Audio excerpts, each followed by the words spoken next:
Saúde em Foco, com Luiz Fernando Correia.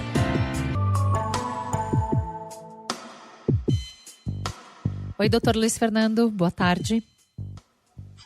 Boa tarde, Tatiana. Boa tarde, ouvintes. A gente vai falar sobre diabetes. Hoje um alerta novo que tem a ver com o diabetes em adolescentes. E o alerta é: meia hora por dia pode evitar diabetes em adolescentes. Meia hora do quê, doutor? De tela? Meia hora de games? Meia hora de conversa? Meia hora do quê? Você pode bem adivinhar, né, Tati? Meia hora de atividade física, né? Já fiz a minha hoje. Olha só, tem dois números que são muito impressionantes. 80% dos adolescentes são considerados sedentários. Isso é um número é um número americano, mas facilmente traduzível para o Brasil. E uma coisa, 1 em cada 3 adolescentes americanos já tem o que pode ser considerado pré-diabetes. Então, essa combinação mostra o tamanho do problema.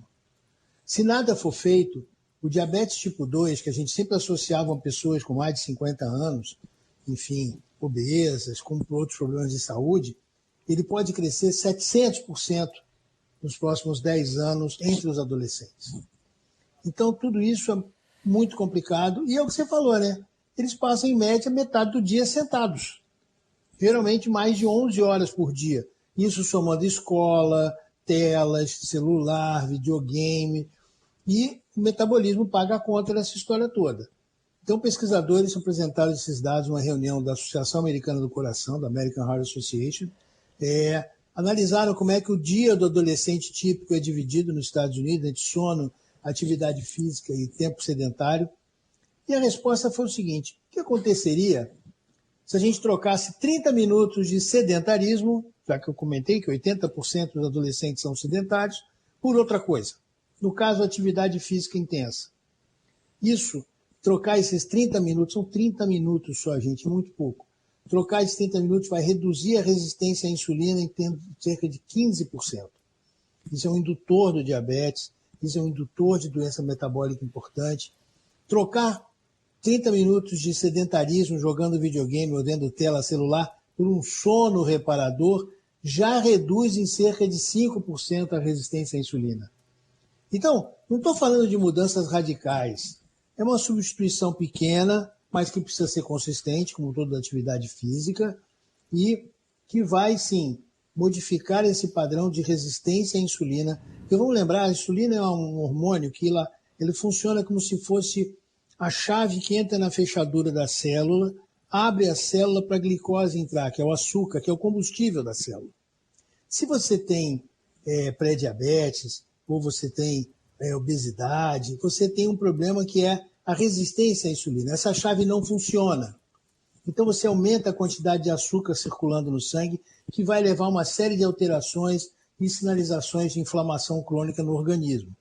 E isso acaba caminhando para o diabetes franco, do tipo 2, que aí, por sua vez, já leva à lesão das artérias, aumenta o risco de doença cardiovascular. Ou seja, temos que falar de prevenção antes de ter a doença, quando você está nessa fase ainda da resistência à insulina.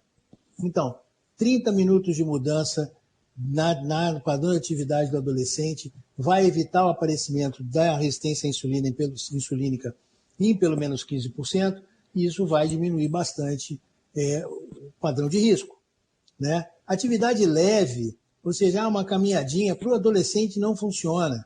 Tem que ser uma atividade moderada e intensa, ou, como eu falei, trocar 30 minutos de videogame por um sono adequado.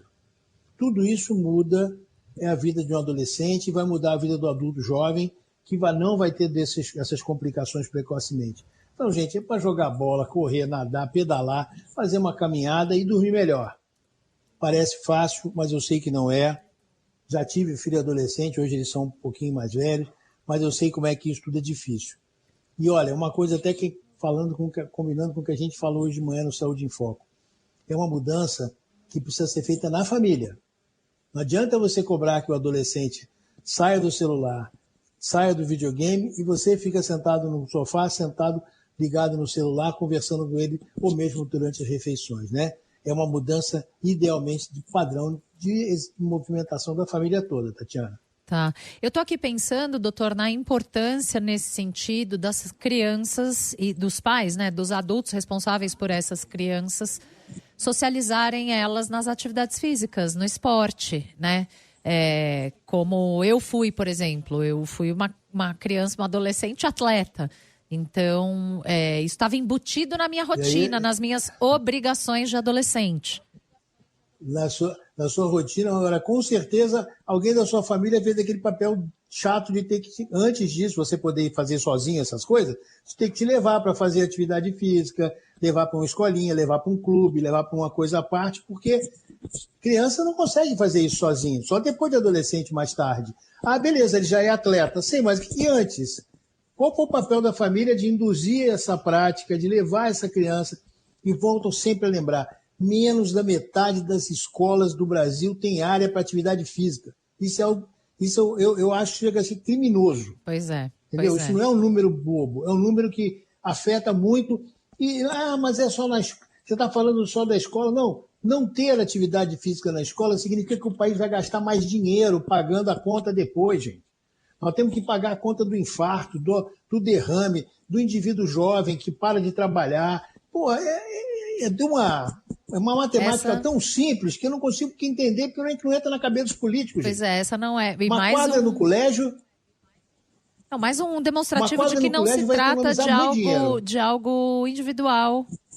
A gente está falando de questões coletivas. O quão mal poderia ser evitado se a gente cobrasse coletivamente políticas públicas que evitassem tudo isso, né, doutor? É disso que a gente está falando. Como quase sempre. É disso que a gente está falando e esse é um ano bom para a gente pensar nisso, né? Sem dúvida É um ano para pensar nisso. Doutor Luiz Fernando, eu já contei aqui para os nossos ouvintes que na sexta-feira tem festa de 9 anos do Estúdio CBN, que a gente vai estar tudo juntinho aqui. É o melhor... Eu fui organizando, assim, quem vai falar com quem, eu falava, é o melhor time de comentaristas do rádio. Eu não tenho nenhuma modéstia em dizer isso. É o melhor time de comentaristas do rádio. Eles estarão todos conosco na sexta-feira, junto com você, ouvinte, celebrando esses 9 anos de Estúdio CBN. Te espero aqui, doutor. Até lá. Até lá não, até quinta, né? Antes o senhor volta. Estarei na quinta e na sexta. E, gente, olha só. Os comentaristas têm que dizer, a gente tem o melhor time de âncoras da Rádio Brasileira também, tá? Muito obrigada. Fica por aí. Muito obrigada. Um beijão. Até quinta, doutor Luiz Fernando. Outro, até mais.